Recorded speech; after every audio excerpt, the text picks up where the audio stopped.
Sou da igreja com a graça e a paz do Senhor Jesus. Amém. Irmãos, vamos hoje fazer uma pregação em Hebreus 5, 11 a 14. Abram, por favor, as suas Bíblias, ou acompanhem aqui projetado. Hebreus, capítulo 5, versos 11 a 14.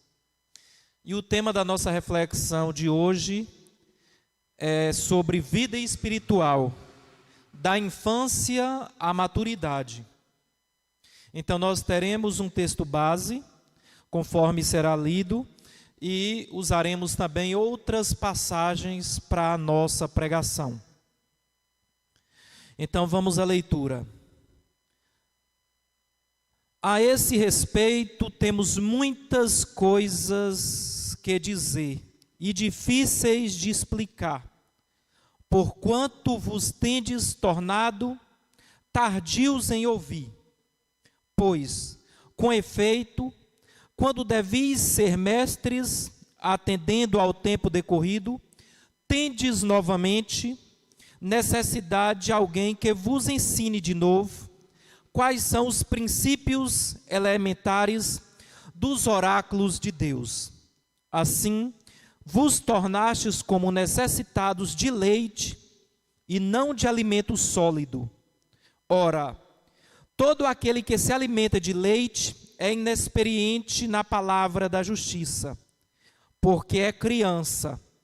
Mas o alimento sólido é para os adultos, para aqueles que, pela prática, têm as suas faculdades exercitadas para discernir não somente o bem, mas também o mal. Amém. Senhor Deus, nosso Pai, aqui está a Tua palavra, meu Deus. Pedimos nesse momento que nos dê inspiração, que o Espírito Santo venha guiar cada palavra lida, cada palavra dita, e que nós estejamos com os ouvidos abertos, atentos, ouvindo e escutando profundamente, meu Deus. Que as nossas vidas sejam transformadas, sejam aprimoradas a partir dessa pregação sobre vida espiritual, meu Deus. Abra os nossos olhos durante esta pregação, para que a nossa vida espiritual seja impulsionada em nome de Jesus. Amém. Então, irmãos, aí está o texto, e eu gosto de começar trazendo o contexto da escrita desta passagem. Então, o autor de Hebreus escreveu ali por volta do ano 65, 67, da era cristã, aos cristãos judeus, não é? Cristãos convertidos, moradores de Roma. E o contexto foi de dificuldades, de perseguição, de prisões, de dores, de perdas de posses, e muitos cristãos, nesse contexto de perseguição, de dificuldade, estavam se fechando, se prendendo, e muitos já preparados para voltar para o judaísmo conforme os costumes do Antigo Testamento. Então, aqui o autor faz referência mostrando que Cristo é a verdade, é a vida, é a realidade, e que sair de Cristo para voltar simplesmente para os costumes do Antigo Testamento não seria um caminho de vida, mas um caminho de morte e de morte eterna. Então vemos que não é um contexto fácil, é um contexto difícil, um contexto de luta que o autor aos Hebreus traz esta passagem. E aí nós olhamos para aquela situação e olhamos também para os dias atuais. A gente olha para a nossa situação espiritual, para a condição espiritual. Nós olhamos para a condição espiritual não só nossa, mas do planeta em geral, das pessoas que habitam o planeta, que habitam em Ilha Santana. Há pesquisas que demonstram que temos no mundo hoje mais de 300 milhões de pessoas sofrendo perseguição por serem cristãs.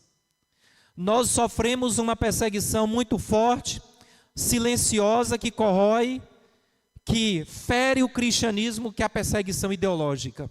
A perseguição alimentada pela mídia, por universidades, está aí na internet, nos cinemas, no teatro, em todos os lugares. É uma perseguição que está também no meio político, uma perseguição ideológica que, inclusive, esse contexto de liberalidade já está presente em muitas doutrinas ditas cristãs. Então, essa perseguição a gente entende como um verdadeiro adoecimento. E nós? Como está a nossa vida espiritual? Como está a nossa nutrição, os alimentos na nossa alma? Estamos nutridos, estamos precisando de mais, estamos precisando daquela alavancada, já andamos muito, já crescemos e precisamos crescer mais? Será que ainda estamos engatinhando? Então nós estamos aqui com essas provocações para a gente fazer a reflexão aqui a partir do texto. E conforme mencionei, vamos ver alguns fragmentos. Lucas 2:52. Observem que o próprio Jesus, o Filho de Deus, ele passou por crescimento, por essas fases de crescimento. E a Bíblia diz o seguinte: Jesus ia crescendo, ele não nasceu pronto, um menino pronto, uma criança pronta. Ele ia crescendo em sabedoria, estatura e graça diante de Deus e dos homens.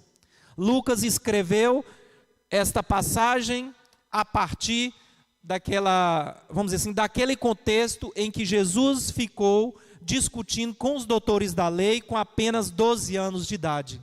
Aí termina o capítulo 2 com essa passagem que Jesus ia crescendo. Jesus não estava parado e nem pronto com 12 anos de idade. Ele ia crescendo. E nós, como está o nosso crescimento? Como está o crescimento da igreja?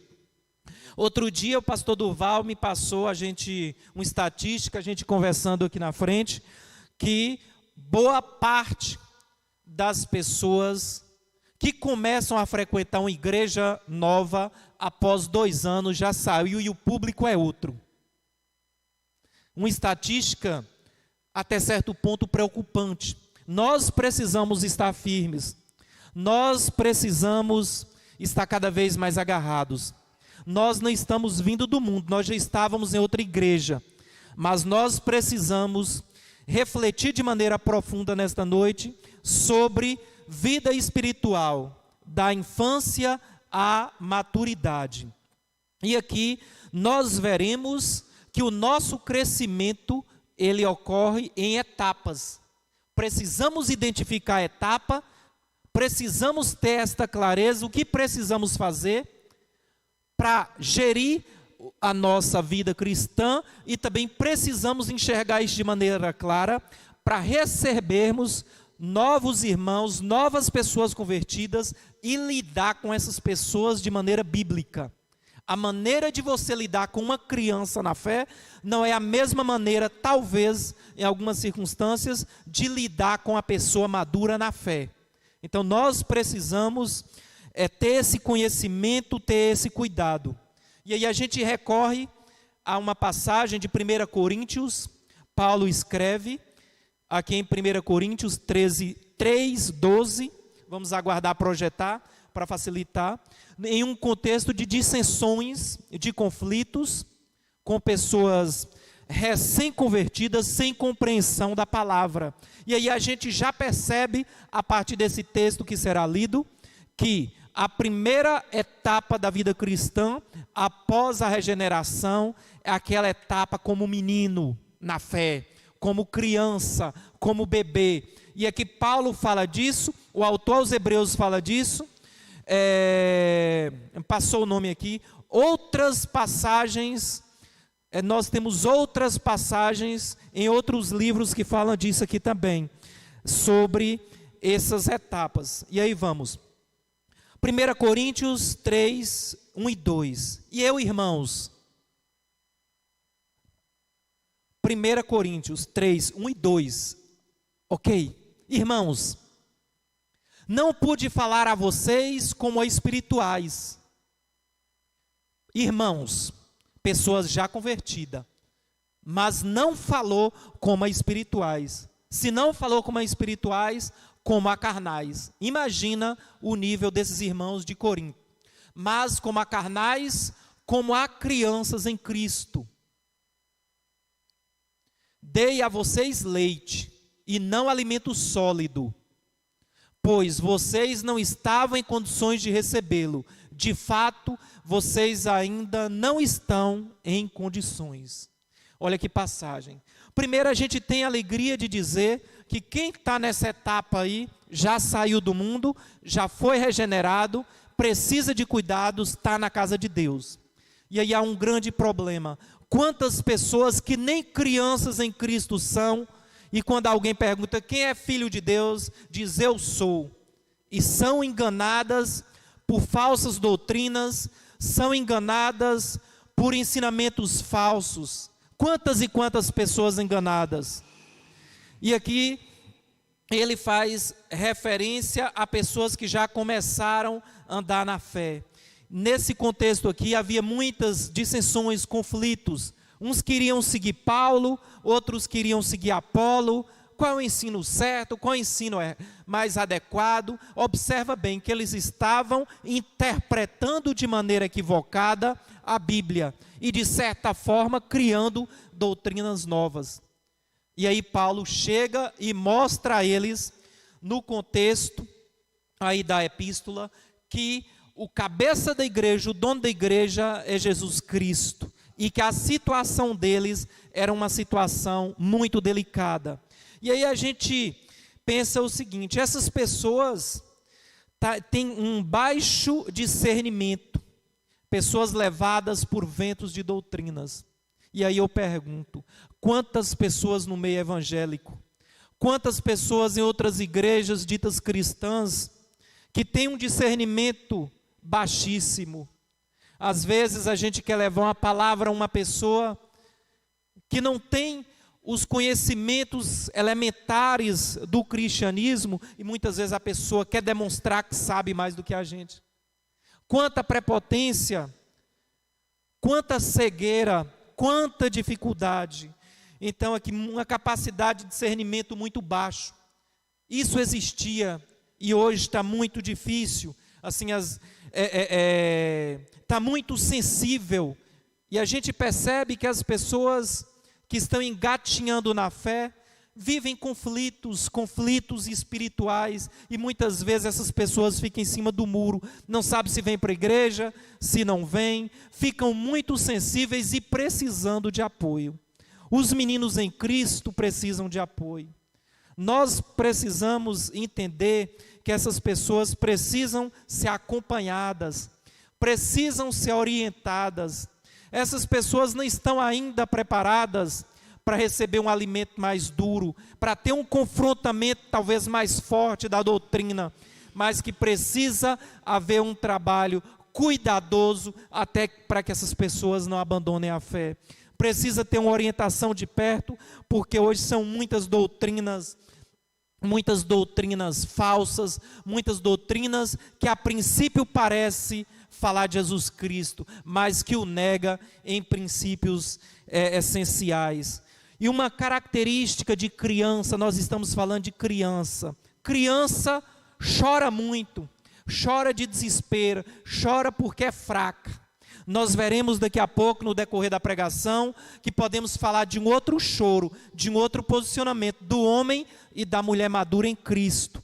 São pessoas que muitas vezes se desesperam, que não têm estabilidade espiritual, muitas vezes não têm também emocional. E queremos deixar claro aqui, que nessas etapas de maturidade, de crescimento, da infância à maturidade, não fazemos referência à idade que nós temos, a nossa idade, ao tempo cronológico. Às vezes tem alguém que está na igreja há 20 anos, é menino em Cristo. Às vezes tem alguém que está na igreja há 5 anos, já tem um nível muito maior de maturidade. Então, bom lembrar que a criança, o jovem e o adulto, não há nenhuma relação com o tempo de igreja e nem com a idade dessas pessoas. E aqui a gente começa a olhar para o verso 11 de Hebreus, do texto que lemos. E aí, no verso 11, o autor de Hebreus diz que essas pessoas são negligentes para ouvir. Pessoas que têm a cabeça dura, que não estão abertas para ouvir a palavra. E nós precisamos olhar para dentro de nós. A diferença entre ouvir e escutar. No momento de uma pregação, há 2 coisas importantes: a palavra que está sendo pregada e a construção na mente de cada um, que não é um trabalho fácil a partir da palavra pregada. Ouvir é fácil para quem não tem problema físico, não tem a doença no ouvido. Só que às vezes entra de um lado, não é assimilado e às vezes até sai do outro lado. Mas o escutar implica em refletir, processar, analisar o que está sendo dito e dar o real valor naquelas palavras. Então nós, enquanto cristãos maduros e não meninos, precisamos estar atento a isso. É um aspecto importante o escutar a palavra como ela precisa ser escutado, porque aqui o autor fala, vocês foram negligentes para ouvir. Ouvir o quê? Ouvir as orientações. Aqui no início do capítulo 5, ele estava mostrando que Cristo é superior ao sacerdócio da antiga aliança. Ou seja, você não pode pegar Cristo, deixar ele em função de perseguição, retroceder e voltar para os costumes judaicos do Antigo Testamento. E aí o autor chama eles, em outras palavras, de cabeça dura. De cabeça dura, aquela pessoa teimosa. E aí tem algo perigoso, conforme nós veremos em Hebreus 4:12. Pois a palavra de Deus é viva e eficaz e mais afiada do que qualquer espada de 2 gumes. Ela penetra até o ponto de dividir a alma e o espírito, juntas e medulas, e julga o pensamento e intenções do coração. Então, quando a gente ouve a palavra de Deus, nós estamos ouvindo algo que é um precioso tesouro. Um cristão maduro, não há faculdade para um cristão maduro ver a palavra de Deus, ouvir a palavra de Deus e essa parte eu vou pegar, essa eu deixo para amanhã, essa a gente vê como vai ficar. É um tesouro, é a palavra de Deus. Minhas mãos, suas mãos, nunca tiveram acesso, nunca pegaram um tesouro tão importante, tão grandioso como esse. E essa é uma das características de meninos na fé.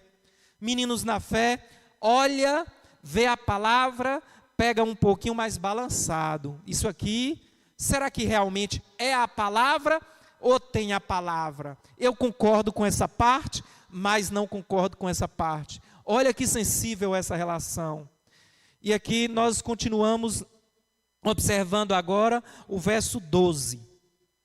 Diz o seguinte, no 12 tem uma passagem que diz o seguinte: ainda necessitais de que se vos torne a ensinar quais sejam os primeiros rudimentos das palavras de Deus. O que isso quer dizer? Imagina um cristão que é menino na fé, está na igreja há 1 mês, 5 anos, 15 anos. É possível que isso aconteça. Precisa ouvir novamente os rudimentos da fé, os princípios, os pontos essenciais. Antes de continuar a explicação, vou trazer um exemplo para ficar mais fácil de entender. Eu trabalho com educação e às vezes a gente encontra alunos que já estão naquela série há 2, 3, 4 anos, repetentes, ou às vezes passado, mas sem condição. Aqueles alunos muitas vezes trazem dificuldade para a turma, dificulta o crescimento daquela turma, porque quem está ali ministrando aquela aula, o professor está tentando resgatar, mas às vezes falta energia para aquele aluno. Assim é o menino na fé dentro da igreja. Os meninos, as meninas na fé precisam ter energia para a gente estar produzindo frutos. Nós precisamos frutificar como cristãos, nós precisamos evoluir. E aqui há um aspecto que precisamos considerar nesta passagem: a perda de tempo. Não podemos perder tempo. Nós precisamos fazer muito, nós precisamos avançar muito.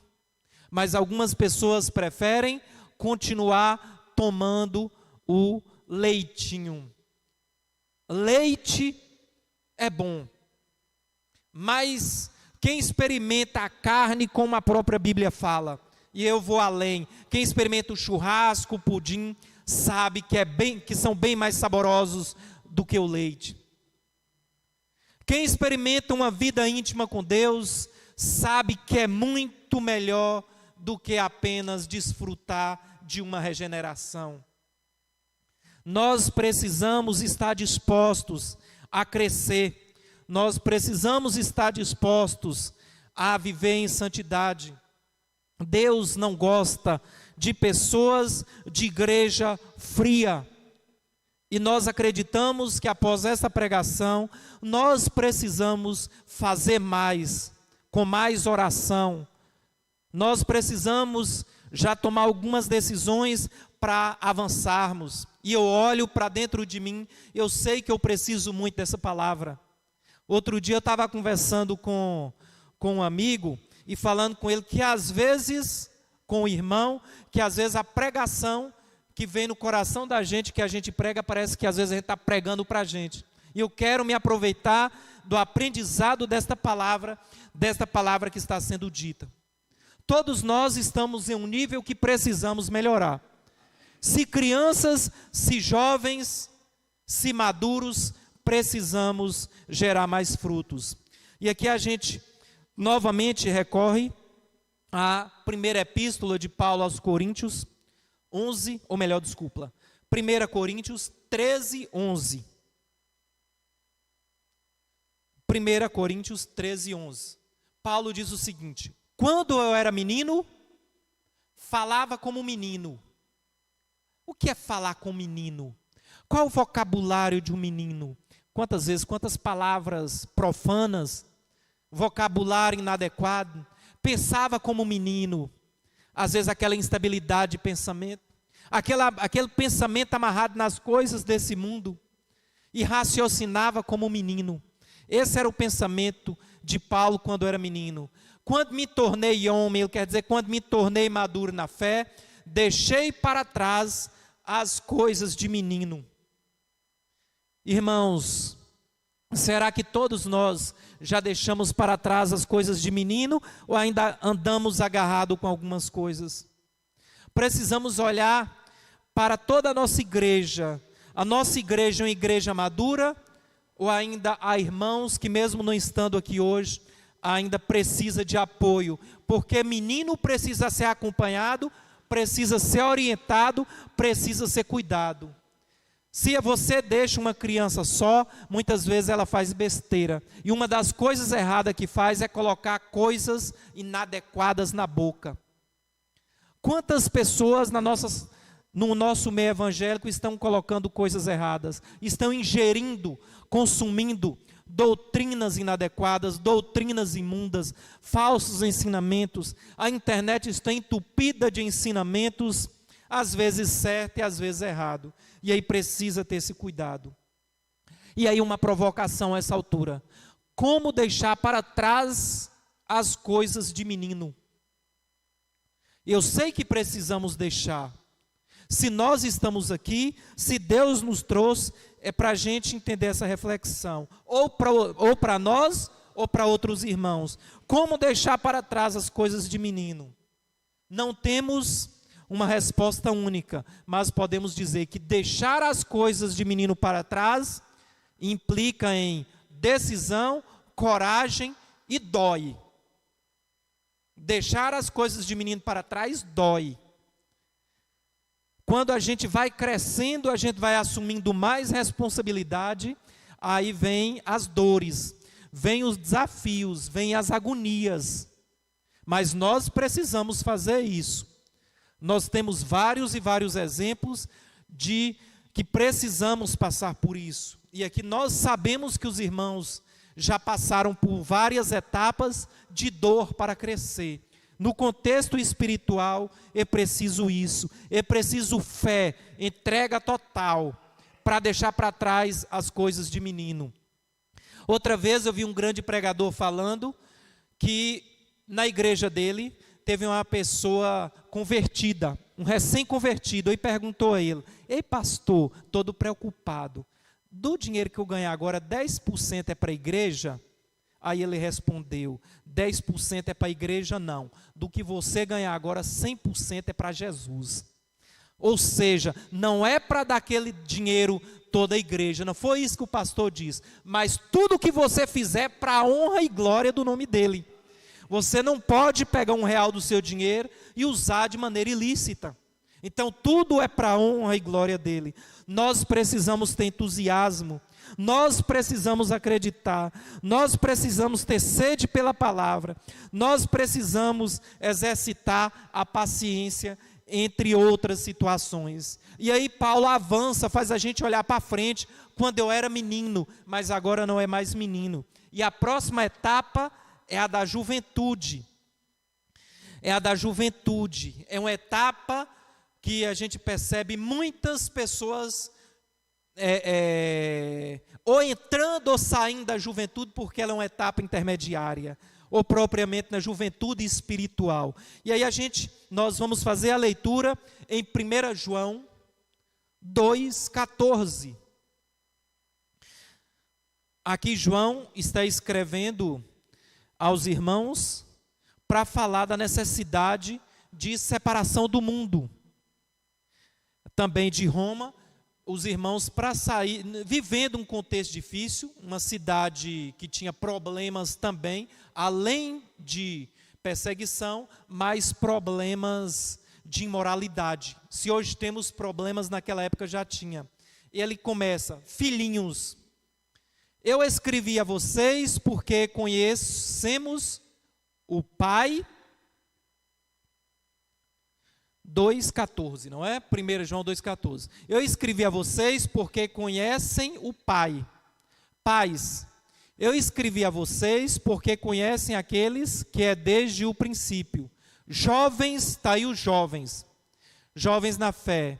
Eu escrevi a vocês porque são fortes. E em vocês a palavra de Deus permanece. E vocês venceram o maligno. Então, nesse momento, meditaremos na parte que diz respeito aos jovens. Aí ele traz umas condições. A primeira é que vamos começar do final: vencer o maligno. Então, essas pessoas que estão numa posição intermediária numa vida espiritual foram regeneradas, venceram o maligno com a regeneração. É isso que João está falando. A palavra de Deus está em vós. Ou seja, o jovem na fé conhece a palavra, porque se ele não conhece a palavra, ele não tem base, ele está lá embaixo, ele é menino.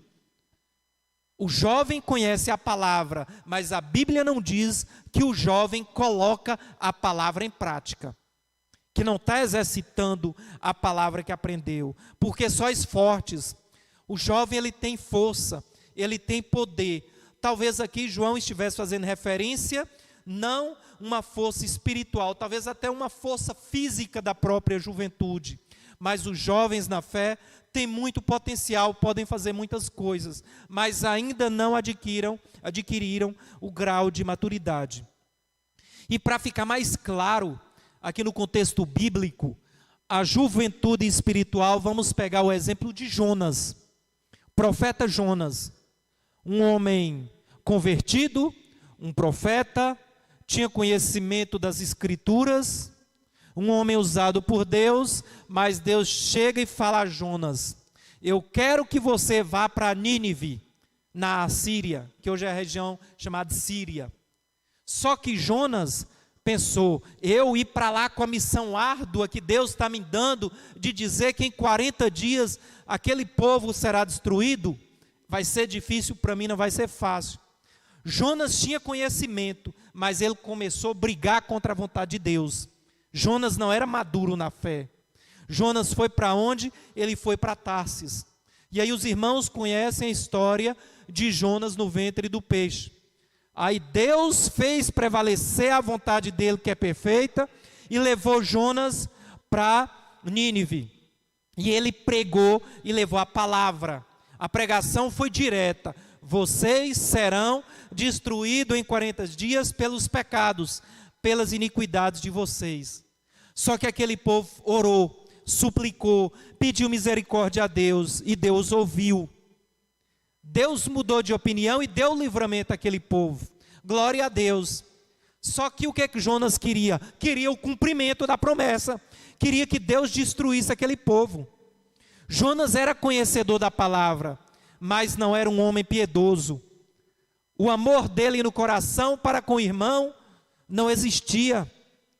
Nós estamos vendo aí características de uma pessoa jovem na fé, de uma pessoa que tem conhecimento, até usada por Deus, mas de uma pessoa que ainda não é madura, uma pessoa que não está pronta efetivamente para servir com piedade. E aqui nós avançamos um pouquinho e nós veremos de maneira mais detalhada a maturidade espiritual. Se nós falamos dos meninos na fé, dos jovens na fé, nós precisamos nos alinhar com Deus e agir como pessoas maduras na fé. Hebreus, no texto que lemos, verso 14, 5:14. Mas o mantimento sólido é para os perfeitos, os quais, em razão do costume, têm os sentidos exercitados para discernir tanto o bem como o mal. Isso, capacidade de discernimento. Mas a essência desse versículo é falar sobre o mantimento sólido. Quem aqui gosta de papinha? Eu acho que o tempo da papinha já passou, o tempo do leitinho já passou. Uma boa feijoada, um bom churrasco, uma comida mais, nem que dê um pouco de trabalho para digerir, mas digere. É isso que precisamos. Quando a gente começa, nós estamos numa igreja bíblica e temos uma certeza. Esse culto aqui não é nem para mim, nem para você. Esse culto aqui é para glorificar o nosso Senhor. Portanto, nós não trazemos no púlpito dessa igreja um discurso macio. Nós não trazemos aqui no discurso dessa igreja um discurso voltado apenas para o amor, esquecendo da justiça de Deus. Nós não trazemos aqui leitinho nem papinha. Nós levamos o confrontamento da palavra, porque quando confrontamento pela palavra, o confrontamento da nossa fé, porque nós, quando somos confrontados espiritualmente, crescemos, e nós precisamos disso. Isso aqui é o mantimento sólido. E aí quando a gente muitas vezes começa a pregar para uma pessoa que não tem essa base, já aconteceu comigo, aí a gente está tentando ajeitar, está tentando levar a palavra. Aí às vezes a pessoa fala, mas o problema é porque você fala de uma maneira, tipo assim, pesada, você fala de uma maneira dura. A pessoa não tem coragem de falar que ela não concorda com a Bíblia, mas fala que a palavra está dura. É porque a gente precisa ter o cuidado e ajustar, porque muitas vezes o bebê ainda não consegue comer uma feijoada. E a gente precisa ter essa sensibilidade no momento de evangelizar. Nós precisamos levar a palavra com cuidado. E nós que somos de uma igreja de confrontamento do pecado, às vezes a gente exagera um pouquinho. E aí, quando a gente fala de mantimento sólido, nós precisamos fazer referência a um conhecimento mais profundo da palavra. Nós precisamos ler mais a palavra. Nós precisamos conhecer mais a palavra. É impossível ter maturidade na fé sem conhecer a Bíblia. Nós precisamos ter um conhecimento mais claro. Aquela pessoa que tem maturidade espiritual, ela tem consciência do juízo de Deus para com os pecadores, mas tem esperança das misericórdias do Senhor. É uma pessoa que está ciente do campo que está pisando e da gravidade do que está ocorrendo. Mas essa pessoa madura na fé, ela não desespera, porque sabe que o Deus de hoje é o Deus de ontem, é o Deus que sempre cuidou de nós. Mas é uma pessoa que enxerga com clareza todas as dificuldades, que enxerga a gravidade do pecado e que não concorda com isso. Quando eu disse no início da pregação que a criança chora, o bebê chora. Aquele que é maduro na fé é rocha em Jesus Cristo. O maduro na fé, o mundo está caindo, mas ele está com Jesus Cristo.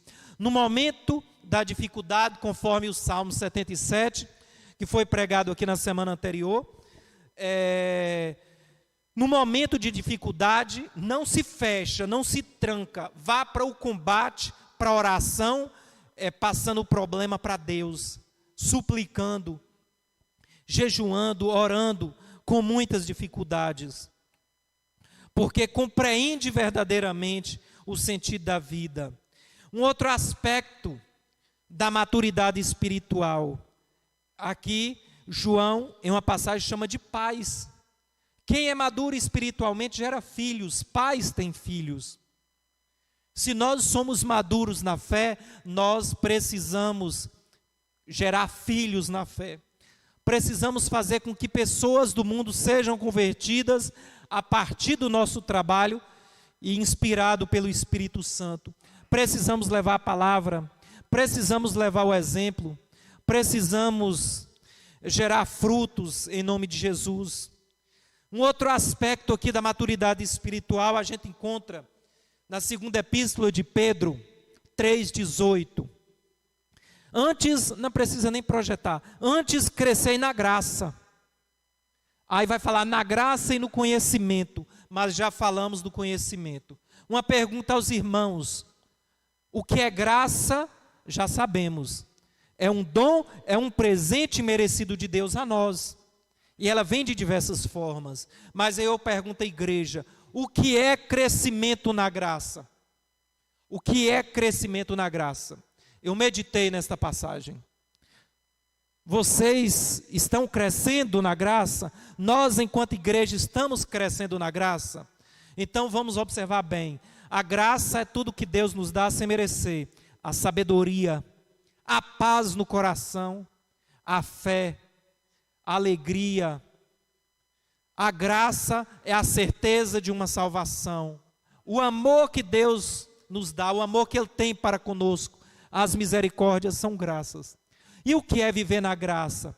É viver deleitando e retribuindo e disseminando esta graça.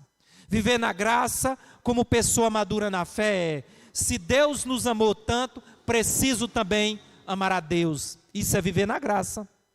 Se Deus me amou tanto, eu preciso amar o meu irmão. Se Deus me deu paz, colocou paz no coração, eu preciso disseminar isso na relação com os outros. Se Deus me deu sabedoria, eu não posso ser profano, eu não posso ser negligente no meio social em que vivo. Isso é viver na graça. Isso é maravilhoso, viver na graça.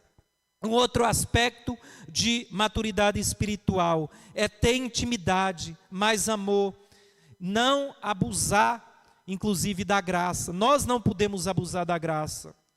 Nós não podemos agir na prática do pecado. Nós precisamos entender que nós temos uma responsabilidade de estar trabalhando contra o pecado. Nós temos um grande desafio, é levar o amor para o lugar onde tem ódio, é levar a esperança em nome de Jesus para o lugar onde não há esperança. Isso é maturidade espiritual. Maturidade espiritual é você entender que os menores no reino dos céus são os maiores. Jesus Cristo lavou os pés dos apóstolos. Isso é maturidade. É você se colocar de uma maneira pequena, humilde para ajudar os outros.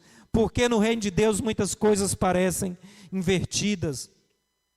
E aqui 1 Coríntios 10, 31, ainda Paulo diz o seguinte: portanto, quer comais, quer bebais, ou façais outra coisa qualquer, fazei tudo para a glória de Deus.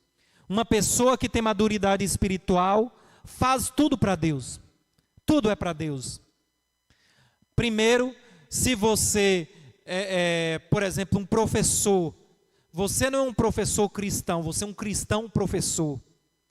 Você não é um advogado cristão, você é um cristão advogado, você faz tudo para Deus. Está na nossa essência, nos nossos princípios. A maturidade não diz respeito apenas ao conhecimento, mas esse conhecimento que entra na nossa mente, pelo ouvir da palavra, precisa transformar o nosso coração. Jonas ainda não tinha um coração transformado.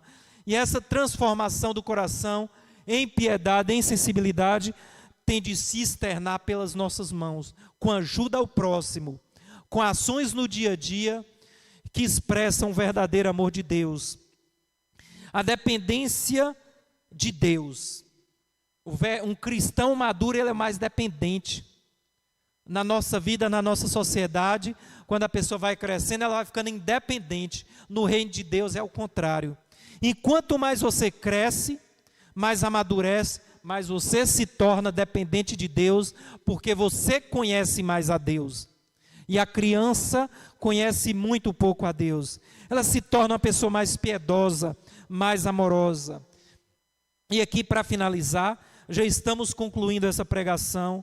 Irmãos, olhe para a situação espiritual e veja o que você precisa melhorar. Como está a sua situação espiritual? Transforme, conforme pregado aqui, esta pregação em ações. É preciso que o que foi dito aqui, que a palavra dita, seja transformada em ações. A partir de hoje, vamos retornar para nossas casas e fazer o que de diferente? Orar mais, crer mais, estar dispostos a corrigir as nossas faltas, e fazer com que as palavras de Deus permeiem toda a nossa vida cristã. Nós precisamos crescer em intimidade, precisamos crescer no amor. E aqui, irmãos, nós estamos terminando esta pregação, a exposição desta palavra. Nós estamos em um grupo reduzido hoje, e um dos pontos, estava inclusive ali conversando com o irmão Souza, um dos pontos que esta igreja precisa crescer é em oração. A igreja precisa crescer em oração. Certa vez, Billy Graham, em uma das suas pregações, dizia que o combustível da pregação dele, ele respondendo uma pessoa, ele foi interrogado, o combustível da pregação é que na parte de baixo da igreja tinha um grupo de orações, que sempre enquanto ele pregava as pessoas estavam ali orando. Oração é poder, oração é combustível, e é um dos pontos que vai fazer com que a gente cresça e que a gente de fato se coloque no ápice da maturidade espiritual, numa vida bem parecida com o que Jesus quer que sejamos, não é? Espelhado em Jesus Cristo.